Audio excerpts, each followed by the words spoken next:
Selamat tinggal keluarga ayah. Ayah nak pergi ke mana? Yen, ayah kena tinggalkan kita sekejap.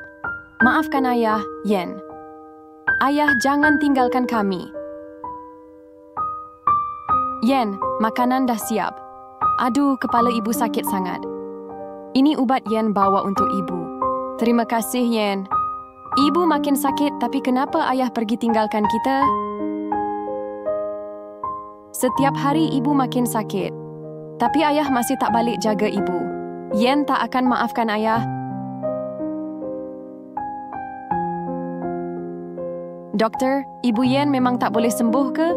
Penyakit ibu Yen ni sangat jarang orang kena.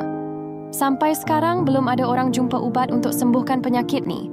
Jadi maksudnya, ibu Yen memang tak boleh baik lagi. Maaf, tapi ibu Yen dah tak ada banyak masa.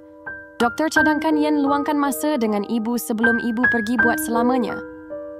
Ibu, Yen tak tahu nak buat apa lagi ni. Ya Tuhanku, tolonglah selamatkan ibu Yen. Yen, ayah, ibu dah sakit tenat.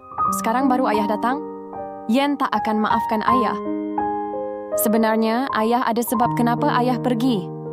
Bila ayah tahu ibu sakit, ayah keluar sebab ayah nak cari ubat yang boleh sembuhkan ibu. Ayah pergi sebab ayah nak selamatkan ibu. Ayah minta maaf sebab ambil masa 10 tahun. Tapi sekarang ayah dah jumpa ubat untuk penyakit ibu. Izinkan ayah sembuhkan ibu supaya kita semua boleh hidup bahagia kembali. Sudikah Yen maafkan ayah? Macam mana ni? Patut tak Yen maafkan ayah?